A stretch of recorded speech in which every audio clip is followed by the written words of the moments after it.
Selamat pagi teman-teman semua.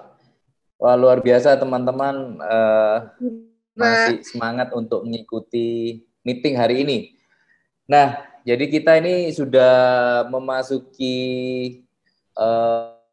ini ya, final sprint di sebelum menjelang libur panjang Lebaran ya. Jadi saya harap teman-teman juga tidak menurunkan kecepatan sebelum hari libur, tetapi hari libur biasanya juga masih banyak ini ya, user dari luar kota.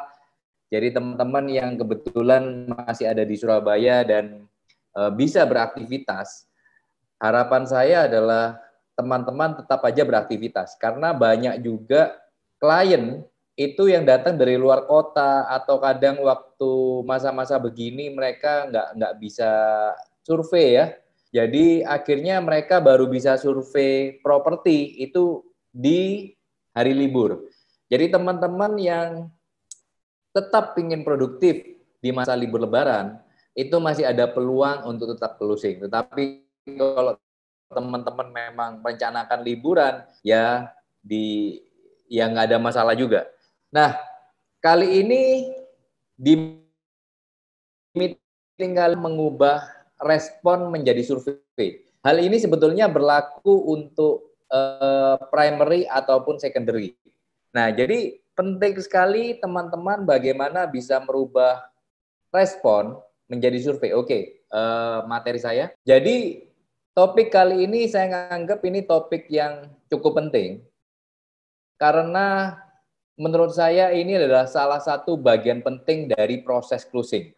Jadi setiap closing itu pasti melalui proses tersebut. Jadi Anda sudah ngiklan, Anda sudah pasang banner, Anda sudah pasang sosial media ads, Anda sudah memasang portal properti, Anda mendapat respon, tetapi kalau respon ini tidak bisa Anda konversikan menjadi survei lokasi, maka hal ini membuat Anda akan kesulitan juga untuk mendapatkan closing secara konsisten.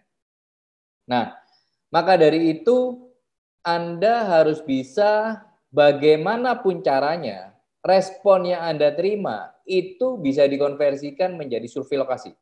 Jadi biasanya tuh dari 10 respon, itu rasio rata-rata itu kira-kira 20%. Jadi dari 10 itu ada 2 yang survei. Nah, jadi kalau memang ternyata rasio Anda lebih tinggi, dari 10 Anda bisa 3-4, nah itu berarti rasio Anda bagus. Tetapi kalau ternyata 20 respon baru menghasilkan 1 survei, nah itu berarti rasio Anda rendah. Nah itu perlu dievaluasi semua. Oke, next. Jadi saya sedikit mengulang mengenai proses closing. Nah, jadi ini mengingatkan teman-teman yang memang bermain secondary. Ini adalah proses di dalam kita dari listing sampai dengan closing. Biasanya dari listing, makanya kan saya menghimbau teman-teman itu tetap harus melisting. Ya kan? Karena listing itu adalah awal dari segala proses menuju closing. Terus kemudian respon itu adalah sebuah awal dari listing dan pemasaran, itu kemudian menghasilkan respon. Nah, biasanya nih, saya meminta Anda untuk mengukur jumlah respon Anda. Nah, jadi penting sekali nih bagi kita sebagai seorang marketing. Kita tahu berapa jumlah respon yang kita punya. Ya kan? Karena semua itu adalah permainan angka. Dari listing, pemasaran, respon, itu semua permainan angka semua sampai dengan menghasilkan survei. Ya kan? Semua itu ada angkanya. Nah, jadi penting sekali bagi kita apabila kita bermain di bisnis ini, kita harus tahu angka-angka di setiap proses ini. Nah, jadi yang paling Anda harus ukur pertama adalah selain listing, pemasaran, adalah jumlah respon yang Anda terima harian. Berapa banyak jumlahnya? Nah, dari jumlah tersebut, Anda harus bisa mengkonversikan menjadi survei. Nah, banyak sekali teman-teman yang kadang itu gagal closing. Itu simple, karena pertama listing nggak ada. Terus kedua, kalau memang listing sudah ada, pemasarannya lemah sehingga tidak mendapatkan respon. Nah, tetapi ada teman-teman juga mendatangkan respon tidak ada masalah. Tetapi respon sebanyak apapun, itu surveinya minim sekali. Nah, ini juga sebuah problem. Nah, maka dari itu training kali ini, saya akan meng-highlight, menitik beratkan bagaimana respon menjadi survei. Oke, next. Jadi sebelum kita kasih langkah-langkah kepada teman-teman, kunci suksesnya, ya kan? Nah, kita harus tahu dulu apa tujuan utama dari respon yang kita handle atau follow up. Oke, next. Nah, jadi respon yang kita handle, banyak dari teman-teman, banyak dari agent property, itu tujuan dari terima respon itu adalah untuk closing. Nah, itu kalau saya bilang itu salah besar. Jadi banyak dari agent property pada saat terima respon berusaha di-closingkan lewat telepon. Nah, kebanyakan akhirnya gagal total. Jadi banyak dari teman-teman, Pak, ayo Pak, cepat di-closing, cepat di UTJ. Ini sudah mau di UTJ orang, padahal orangnya belum survei lokasi. Nah, jadi ini misleading yang di awal nih. Jadi ada teman-teman yang mindset-nya itu keliru. Jadi pada waktu Anda terima respon, tujuan utama adalah bagaimana caranya mereka survei lokasi, bukan closing. Ya kan? Apakah bisa langsung closing? Ya bisa sih, cuma mungkin dari 1.000 atau 10.000 respon mungkin satu mungkin hoki-hokian bisa. Tetapi hal itu tidak bisa menurut saya dijadikan sebuah sebuah skill atau tujuan, tidak bisa karena kebanyakan orang mau beli properti karena harganya juga minim ratusan juta. Itu pasti survei lokasi, kecuali dia mau beli popok bayi, oh ya nggak perlu survei lah. Tinggal Anda posting, ya kan, orang itu, oke, popok ini, oke, langsung beli, tanpa survei bisa. Tetapi dengan harga yang ratusan juta minimal, itu tidak mungkin tanpa survei lokasi. Nah, itu Anda harus perhatikan di situ. Ya, oke. Mengapa survei sedemikian penting bagi proses closing properti? Nah, jadi teman-teman sekali lagi, agent property, baik itu primary atau secondary, Anda harus bisa mengkonversi respon Anda itu menjadi survei. Nah, jadi komponen survei ini itu tidak mungkin bisa dihilangkan dari proses closing Anda. Itu hampir mustahil. Jadi Anda harus camkan baik-baik bahwa kemampuan Anda merubah respon menjadi survei itu adalah skill yang Anda harus asah terus. Ya kan? Itu adalah sebuah skill. Ya kan? Nah, maka dari itu di sini saya akan memberikan alasan mengapa survei sedemikian penting bagi proses closing. Oke, silakan. Nah, karena buyer serius pasti ingin survei lokasi sebelum melakukan pembelian. Nah, makanya tadi kan analogi saya kalau memang Anda mau beli popok bayi, Anda nggak perlu survei, Anda nggak perlu melihat barang itu. Begitu Anda sebagai seller, Anda memposting itu di marketplace, popok bayi, mami poko, dan sebagainya, ya kan?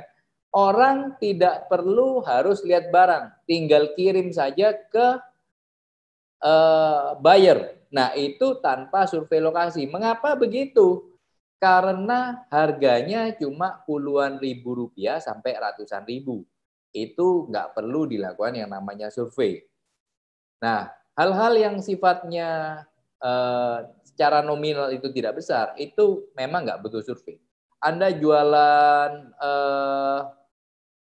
masker, orang yang beli tidak perlu melihat atau mensurvei ke tempat Anda, tidak perlu.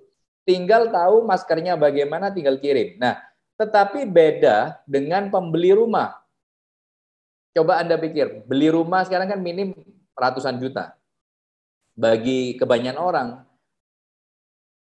sebagian besar orang, ratusan juta rupiah itu nilai yang besar, bahkan 90% itu harus dibeli dengan menggunakan yang namanya KPR, kredit kepemilikan rumah.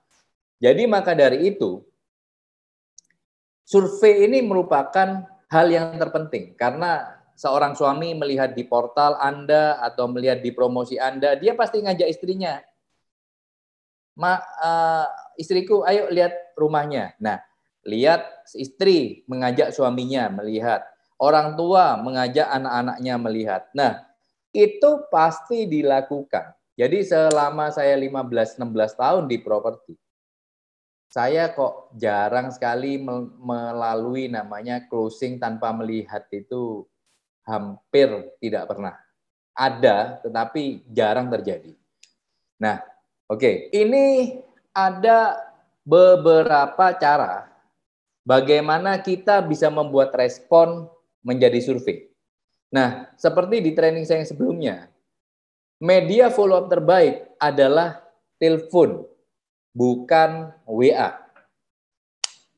Nah, jadi teman-teman nih harus sekali lagi menggarisbawahi bahwa kalau Anda ingin konversi Anda respon menjadi survei itu tinggi, itu jangan setiap respon itu di WA. Loh Pak, ada pertanyaan. Pak, orangnya kalau pas saya telepon nggak ngangkat, dia bilang WA saja. Nah, saya biasanya akan WA, tetapi saya bilang, Pak, kapan saya bisa telepon? Kapan waktu yang baik untuk saya telepon Bapak? Nah, hanya informasi-informasi singkat saya kirimkan melalui WA. Tetapi bagaimanapun juga caranya, saya akan minta waktu si klien untuk saya melakukan yang namanya telepon. Jadi ini adalah hukum wajib. Jadi saya itu di dalam menghandle respon itu tidak pernah WA, ya kan? Apalagi yang tahapnya respon ke survei, survei ke follow up, atau kemudian negosiasi, itu saya jarang pakai WA. Saya pasti telepon. Kecuali cuma reminder, Pak, jangan lupa ya, besok waktunya survei. Oke, kadang WA, ya kan? Tetapi kalau memang Anda ingin hasil terbaik, merubah respon menjadi survei, hukumnya mutlak Anda harus telepon. Oke. Nah, terus kemudian pada waktu pembicaraan di telepon, Anda bukan 108, tetapi harus komunikasi dua arah. Nah, kebanyakan dari kita pada waktu telepon menerima respon dari buyer, kebanyakan hanya menjadi 108. Jadi contoh percakapan 108 bagaimana? Misalnya ada orang telepon saya. Oke, iya Pak, saya ada yang bisa saya bantu, saya ada Andi dari Rewet. Oh iya, saya mau tanya rumah yang ada di Jalan Diponegoro. Oke, rumah itu luas sekian, kemudian kamar sekian, listrik sekian, ini sekian. Harganya sekian, Pak. Oh iya. Oke, terima kasih atas infonya. Baik, Pak, terima kasih. Nah, kebanyakan itu adalah komunikasi 108. Nah, apabila Anda memakai komunikasi 108, saya yakin konversi respon Anda menjadi survei itu pasti sangat rendah. Nah, terus bagaimana Pak cara merubah respon menjadi survei yang benar? Itu harus komunikasi komunikasi dua arah. Anda memberikan informasi, Anda tanya informasi. Nah, sekaligus menggali kebutuhan klien sehingga Anda bisa memberikan alasan yang tepat untuk klien agar melakukan survei. Contoh bagaimana? Misalnya nih ada orang telepon saya. Oh iya Pak, Bapak tanya rumah yang di Jalan Diponegoro. Ya, ini luas 1.000 misalnya. Nah, rencana untuk apa Pak? Oh ya, rencana untuk kantor. Oh, untuk Bapak sendiri? Iya, untuk saya sendiri. Oke, baik. Terus kemudian dia pasti tanya balik sama kita. Terus itu lebar berapa ya? Oh, lebarnya 25 Pak. Ya kan? Kali 40. Oh, nah terus saya tanya balik lagi. Loh, rencana menempatinya kapan Pak? Segera atau bagaimana? Oh iya, saya segera. Karena kebetulan saya lagi kontrak di Diponegoro nomor sekian. Jadi saya butuh beli. Nah, terus dia pasti tanya lagi, sertifikatnya apa? Sertifikatnya HGB, Pak. Nah, begitu saya jawab apa yang dia tanya, saya tanya balik ke dia. Loh, rencana luas yang dibutuhkan berapa? 1.000 atau bagaimana? Oh ya, kebetulan pas sekali, dimensinya juga pas. Nah, dia pasti tanya tuh kemudian, harganya berapa? Harganya ini sih Pak, harganya cukup baik pasaran, harganya sekitar 35 juta per meter. Nah, kebetulan di Diponegoro juga. Nah, ini baru saya mencoba selling karena saya sudah tahu nih, pas nih. Kebutuhannya dia pas, barang yang saya kasih juga pas. Ya kan? Nah, jadi di situ saya menyelipkan menggali kebutuhan dengan tanya, istilahnya saya menjawab apa yang dia tanyakan, tetapi saya memberikan pertanyaan balik atau umpan balik. Dia menjawab, dia menjawab, dia ngasih pertanyaan, saya jawab pertanyaannya dia, dan tetapi saya umpan balik. Nah, kebanyakan itu pada waktu ditanya propertinya, langsung dijawab secara lengkap dari A sampai Z, sehingga akhirnya pembeli nggak perlu bertanya lagi karena sudah lengkap. Nah, saya biasanya pada waktu ditanya seperti itu, saya nggak pernah menjawab lengkap. Saya ngomong luasnya dulu, saya tanya balik dulu, ya kan? Dia pasti tanya balik lagi ke saya, ya kan? Nah, itu menjadi efektif. Jadi walaupun di telepon itu hanya 5 menit, tetapi 5 menit itu saya bisa tahu orang ini siapa, kebutuhannya bagaimana, ya kan? Nah, itu di sana. Nah, setelah tahu bahwa orang ini memang buyer yang serius, ya kan, dan dia memang cocok dengan properti yang kita tawarkan, contoh yang tadi, saya akan membuat sense of urgency supaya klien bisa melakukan survei dengan segera. Contoh sense of urgency bagaimana, Pak? Bapak kan sudah sewa di Diponegoro. Jadi Bapak kan pasti inginnya di Diponegoro. Iya pasti, supaya orang itu nggak bingung kantor saya pindah kemana. Benar Pak? Nah, saya kasih tahu Bapak nih. Kebetulan listing yang ada di Diponegoro dengan luas sekian, itu jumlahnya hanya 2. Yang satunya harganya 50 juta Pak. Ini harganya 35. Kalau Bapak nggak langsung action nih, takutnya akan ditutup orang karena harganya sudah murah. Nah, ini yang disebut dengan sense of urgency. Nah, akhirnya orang akan berpikir, iya ya, saya kalau nunda seminggu lagi bisa-bisa ditutup orang. Dan akhirnya terjadi yang namanya survei. Nah, jadi penting sekali di dalam melakukan yang namanya handling respon. Nah, itu Anda penting sekali untuk selalu mengasah skill, memonitor jumlah respon Anda dan berapa banyak yang bisa Anda konversi menjadi survei dengan cara melatih cara komunikasi Anda, ya kan? Nah, ini adalah 4 tip yang menurut saya cukup penting dan Anda bisa follow 4 tip ini, langkah-langkah ini supaya respon Anda menjadi tinggi di dalam hal survei. Jadi sekali lagi, kalau memang Anda sudah dapat respon banyak tetapi tidak bisa menghasilkan survei, coba ditanyakan kepada leader Anda, prinsipal Anda, ya kan? Supaya apa? Supaya Anda bisa belajar bagaimana merubah respon itu menjadi survei.